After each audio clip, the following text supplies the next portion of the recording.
something we have to start with, which was I find hilarious and a crazy reminder about how social media is wild. So Elijah's been doing an amazing job, runs the social media team here, posted some clips of our show when we sat in for Gottlieb on Tuesday. I mean, I want to shout out the whole team, man. Yeah. Lowenkron, let it be Lowenkron. Jason, Iowa Sam, Mike. Isaac Lowenkron. Elijah. It's a great vibe here, man, and I have fun doing this for sure. So we have this, I would categorize it as a pretty light conversation about me being a Mets fan and my buddies who are Mets fans were on the same text message thread, and I was saying how some of the guys were bummed out that Jeff McNeil took paternity leave. And I said, why? He's having a baby. Let him be with his wife. And Covino took a little bit of the stance of, this guy should be out there playing. And my goodness, Hold on. that clip. Hold on. I've had enough people put words in my mouth. I never once said he shouldn't be. Let me make it very clear. I never once, not ever, never, did I say he shouldn't be there for the birth of his baby. That's, again, common sense. Of course he should be. It's a beautiful moment. I was there for the birth of my baby. Everybody should be. Are you sure? I bet you're a bad dad. But I saw those comments. But I said, as a fan, I could see how fans are upset. As a selfish fan, you don't care if your player's got his foot falling off. You want to see him play because you're a fan. So I understand how fans could be disappointed. So I said, yeah, of course, be there, but get back as soon as possible. That's all I said. And guess what? I want everybody to know. I double down and stand my ground. I don't take back anything I said, just for the record. And it was a fun conversation, and I'm glad we had it. Man, people took it serious, but it just reminds us that this is the point I want to make of all the social media. Let's go through them real quick, okay? TikTok. You scroll through, you see some funny videos, some girl dancing or shaking her butt. You see some pimple popping. You see some stupid stuff. TikTok, harmless. You go to Instagram.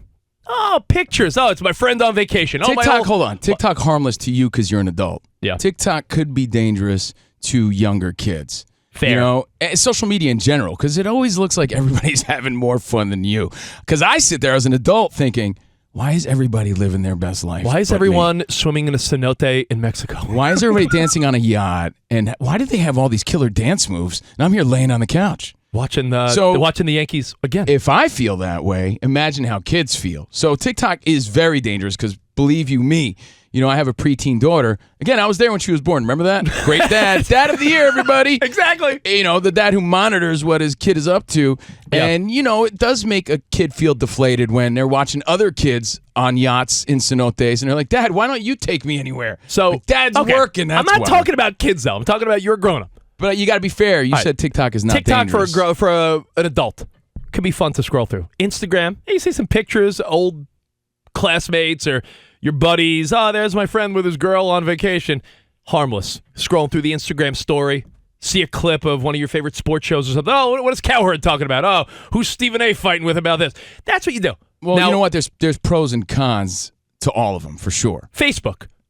It's your family. Maybe your old schoolmates. A lot of people that are younger don't even have Facebook. Facebook, yeah, you might see your uncle fighting with your friend about you know what's dangerous about politics. Facebook? I'll tell you what's dangerous about Facebook. Your relatives tagging you in photos that you never approved. Like, what is that? Why would you post that? Because you look good, I look terrible. That bothers me. I'm not going to lie. That's vain right there. I mean, Steve, you just said you never get sloppy. So, I mean, you should look fine in all these photos. I never get sloppy drunk, but hey, I mean, I never said I didn't get chubby. You like sloppy Joe? Yeah. Sloppy Joe? Yeah. He likes tacos. I mean, after a Taco Tuesday, this guy doesn't want an unflattering picture. And as I'm getting older, if I sniff a taco, I gain 30 pounds in one weekend. So hey, I didn't say that was okay. The point is, all the social medias have their place.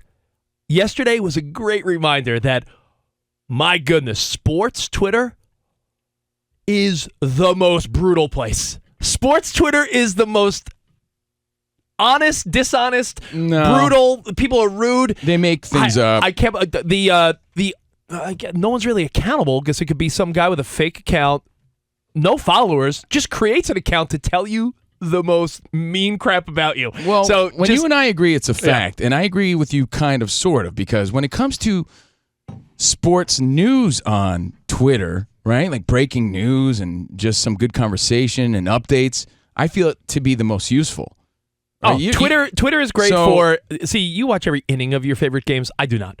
If I see the Mets scored in the third inning and I missed it, I go to SNY Mets Twitter, and they'll show the play. Twitter's great for that and news updates. I'm just saying, as far as people that participate, sports Twitter really is the most brutal, ruthless place. Now, not just us, please. Look at anyone doing anything in the sports world. I clicked on a random clip yesterday because I've been hearing more Ben Maller stuff. So I'm like, let me click on a Ben Maller clip. This guy's great. Every comment is rude. Yeah. You click A on little rude, you know? Oh, It's a little rude. Oh, Colin ranks his top 5 Hey, quarterbacks. Adrian, you're being a little rude, you know? Cowherd ranks his top 5 quarterbacks. Oh, this should be interesting. Every comment, rude. Nick Wright on what's the show? What's the FS1 show in the morning? First Things First. Nick Wright is going to talk about his favorite NBA moments. No, it's first things first. I Papa freaks all the honeys. That is true. Yeah, that's how First it goes. things. I'll say, yo, Nick, you don't know what you're talking about. Rude. It just, if you're in the Twitter sports world, What I My think goodness. you're getting at, and I think you're dancing around La Bouche, is sports trolls. There's a difference. And Oh, yeah. sports trolls are the bottom of the chum bucket. And I tweeted this out yesterday. I mean it. Chum is fun. People who cry and complain on Twitter because you don't agree with them are the lowest form of weenie possible. You gotta write that down? Yeah. He actually wrote that down. Because that's what sports trolls do on Twitter. If you just don't agree with their take or their idea, or you're just not a fan of their team, they come at you in a brutal way. They won't tell you stink. They'll tell you that your kids are ugly, you're a terrible dad, and you're an effing hypocrisy. loser. That's hypocrisy. Fool. You know, you can't talk about, man, I'm a family first guy, and then cut me up like I'm not a person. You know what I mean? It's wild. And You can't claim to be a righteous dude and then talk about my mama on Twitter, and that's what sports trolls do. and it's just a part of the landscape of sports. It is what it and you is. know that if you love sports, but it was just a great reminder yesterday. And I've worked in pop radio. Sports Twitter is more brutal. There was one time I made a list of it was times people were rude to Taylor Swift. And I've worked in pop radio, so there's an interview clip where I'm just sort of mocking Taylor Swift, sort of being a pain in the ass. And she like rolls her eyes and she's like, no. And people are like, how rude is he? And I had all these like teenage girls tell me I'm the worst human being because that's another group of people that attack. But nothing compared to sports Twitter trolls, and I love it. Sports trolls are I worse than love it. Swifties, and they're worse than anyone in the Beehive. Oh, you who's make fun of defending Beyonce? You're done. Right.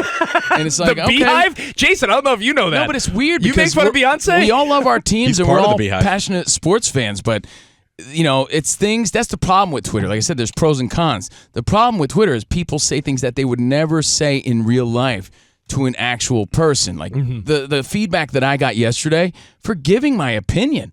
It's just my opinion, and we were having a fun, lighthearted conversation. But for hey. giving my opinion and then making things up that I never said. Remember that's the one thing. Are you the first guy that was ever taken out of context? No, not at all. But that's the one thing. Like people did ask me, did it bother you? No, the one thing that bothered me is like what people ran with is something I didn't even say. So whatever. There It is. was a headline today in a New York newspaper. Get this. I love this. Is this the one that you sent? Hey, bro, it's not my first or my last. No. But I just love the headline. This is in a New York newspaper. Fox Sports Radio's Steve Covino criticizes Mets Jeff McNeil for taking paternity leave, and then it goes on to use words like "you're a Neanderthal." But that insinuates that I think he shouldn't have been there, which isn't the case at all. And that's the unfortunate side of it, you know. It's all in good fun. No, absolutely. But I'm saying, you know, I mean, I didn't even say that. But if you want to see it or hear it, foxsportsradio.com. There's pros and cons to Twitter. The pros are great. The cons are terrible. I'm going to I was going to say that some of these comments are so hilarious. There are people that are saying that to you who tries to play Mr. Righteous Guy. I'm Team McNeil. That was my But you think argument. you think I got something against McNeil? I have people I don't even care about the Mets. I have people hit me I'm up. look, you got to realize I appreciate the value of an athlete on the field. I love it. I'm a passionate fan that just wants to see him play. I'm coming from a good place. So I'm not the bad guy. Rich likes to play like he's the righteous guy. I love it. I love people. Then he stabs you in the back. What a great guy. I love the debates on Twitter, but they are low. They are low. I had a lot of people hit me up saying, like, I had people telling me, yeah, Covino's really bringing you down. Why is he laughing about it, though? You're a weird guy. Because I just think that You're a weird people guy. are so brutal. Again, those are things that they would never say to you in real life. All right. That's the downside. You know what it is? Like the dark side of Twitter. It really is. It really is sad. It's documentary. like because you go to their page and they're like real people with like, wow, you really would say that to somebody? Some people were saying, my mom never loved me. I'm the worst dad, and cut me up. Don't tell your mom that. She'll start a Twitter account. Yeah. To know Covino's mom. I love him more than any boy. And by the way, it is funny. Like whatever, Yeah. it is what it is.